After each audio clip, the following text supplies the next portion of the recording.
téléspectateurs, mesdames, messieurs, bonjour. Nous sommes contents, encore une fois, pour nous capables, ensemble avant matin, pour l'émission, nous, Bible à parler, Bible à répondre.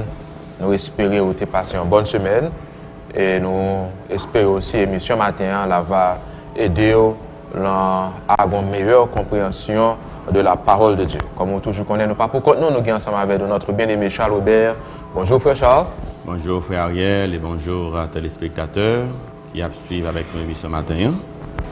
Nous gagnons un sujet palpitant d'intérêt et nous avons pour rester branchés pour nous partager ensemble la parole de Dieu. Première question pour frère Charles, sans nous pas perdu un peu le temps.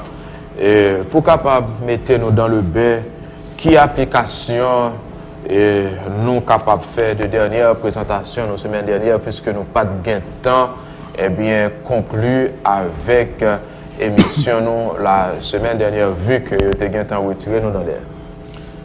Et frère Ariel n'a toujours étudié le livre de l'Apocalypse et particulièrement l'aspect que nous avons abordé maintenant, c'est le sceau de Dieu et la marque de la bête. Et nous avons remarqué, frère Ariel, qu'il y a un pile monde qui a porté Macbeth là, parce que tout simplement, il ne pas suivre les avertissements et les exhortations que dans le livre Apocalypse. Et pour ce qui concerne le sujet qui est passé la semaine dernière là, donc nous gagnons plusieurs applications que nous sommes capables de faire. La première application que nous sommes capables de faire, c'est que la marque de la bête, c'est l'émanation de la puissance papale. Autrement dit, la marque de la bête est liée à la papauté. Ce n'est pas une puce électronique, j'aimerais nous faire comprendre, mais toute explication pour bail concernant la marque de la bête, il faut faire autour de la papauté. Deuxième application que nous sommes capables de faire, puis nous confondre la marque de la bête et le nombre de la bête. La marque de la bête, c'est marque et tout le monde qui est frappé de malédiction à porter, alors que le nombre de la bête, 666, c'est nombre qui permettent que vous identifiez la bête. Troisième application, nous te voyons que c'est tout le monde qui a marqué du sceau de Dieu, chrétien ou pas chrétien. Alors, je vais l'expliquer là, tout le monde a frappé du sceau. Ça veut dire qu'il y a gagné. Sceau bon Dieu sur vous, c'est ça qui permet d'éviter la colère à venir et soit perdu pour recevoir la marque de la bête. Donc, et téléspectateurs qui va consulter Apocalypse chapitre 7, verset 1 à 3. Et dernière application que nous sommes capables de faire, c'est que la marque de la bête est liée avec le commandement de Dieu.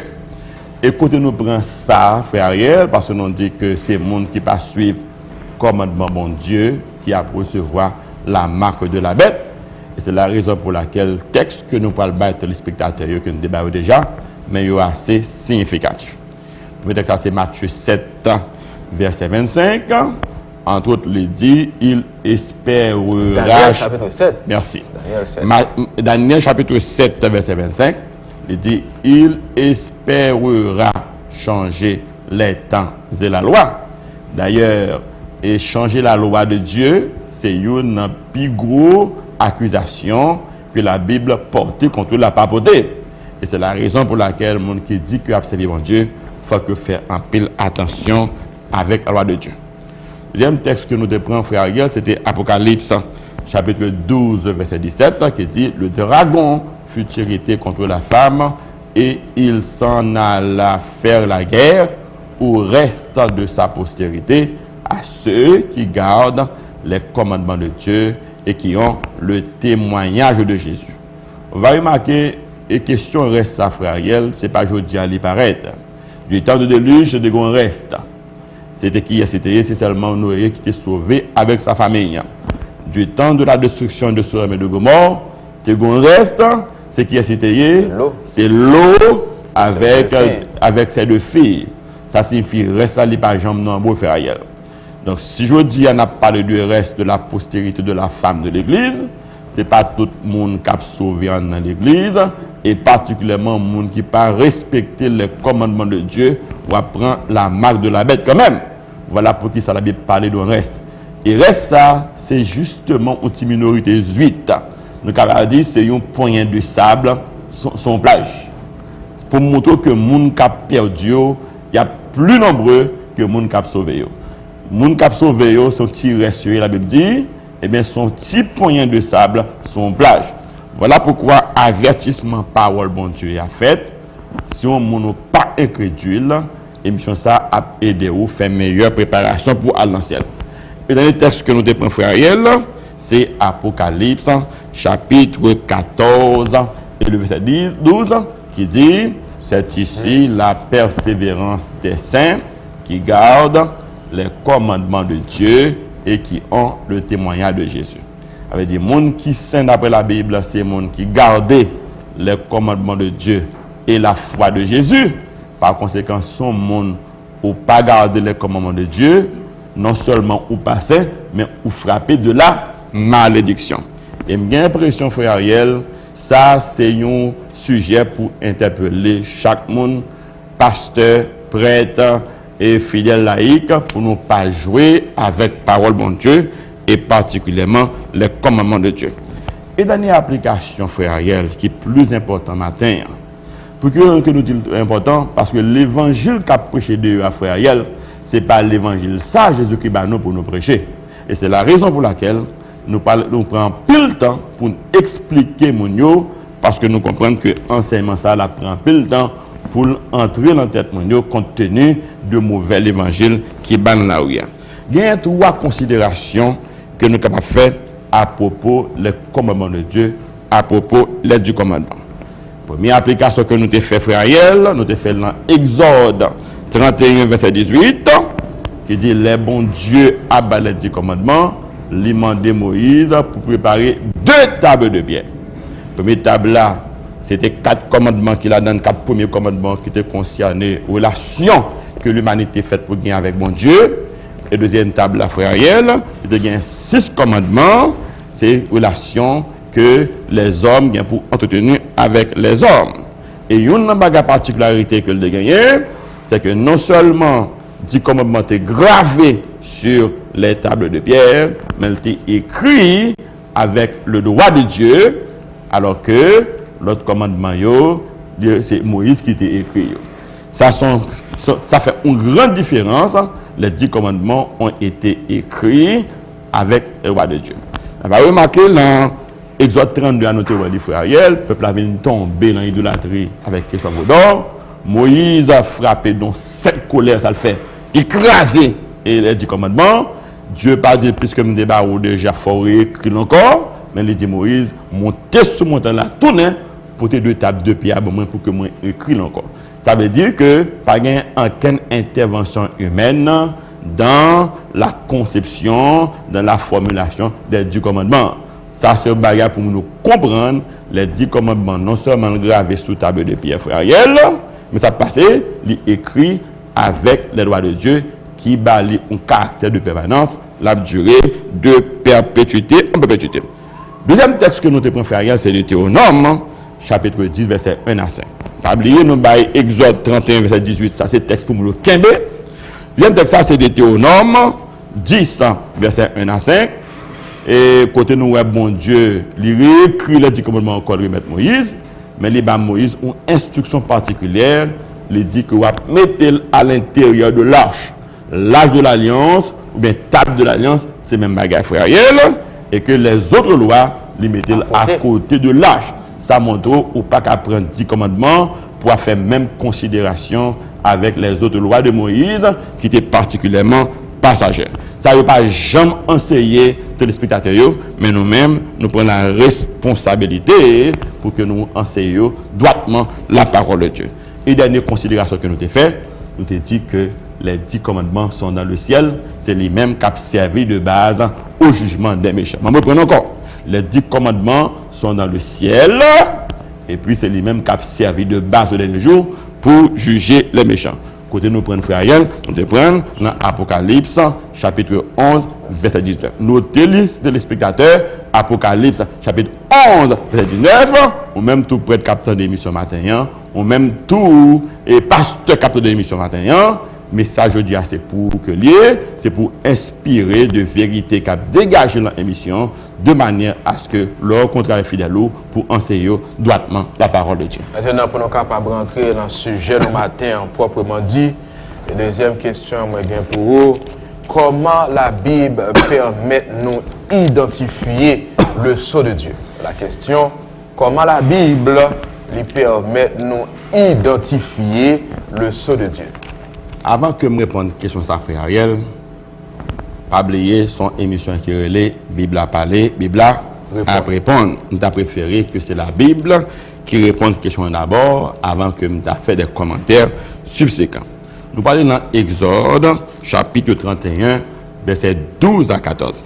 Exode, chapitre 31, versets 12 à 14.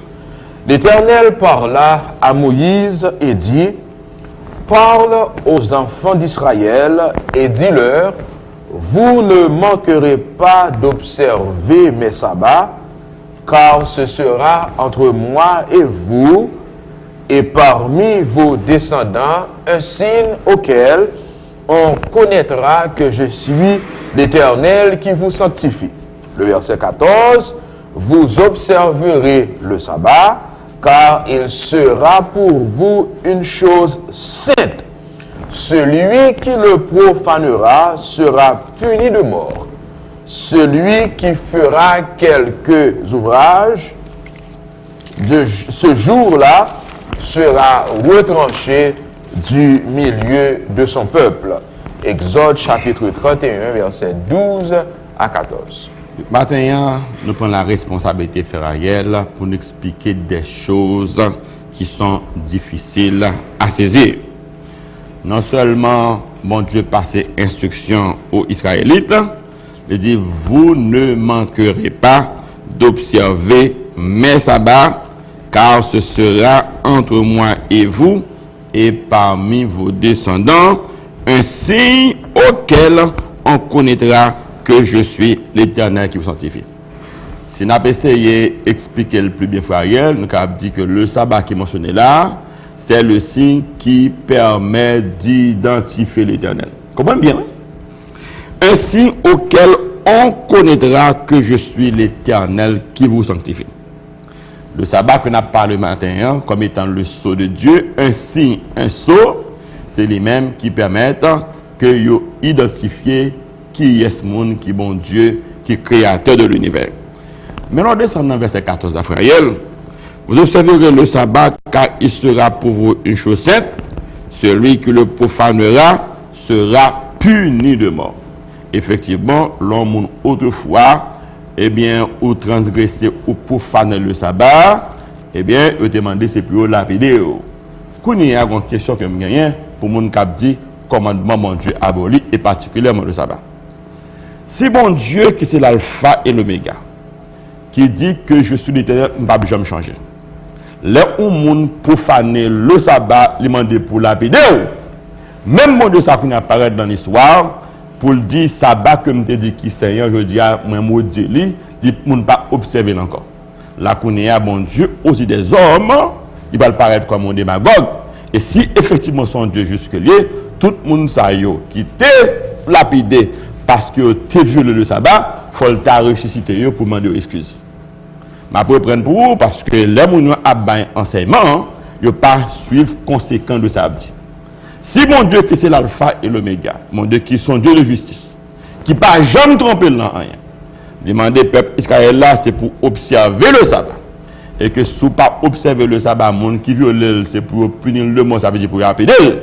Même monde de ça, il paraît en cours de l'histoire, c'est jouer, jouer, c'est jouer, son Dieu qui est capricieux, donc son Dieu qui est démagogue, nous te bali, je dis al c'est longtemps, je dis al passer encore. Mais et tout le monde sait que fin lapidé parce que tu veux le sabbat.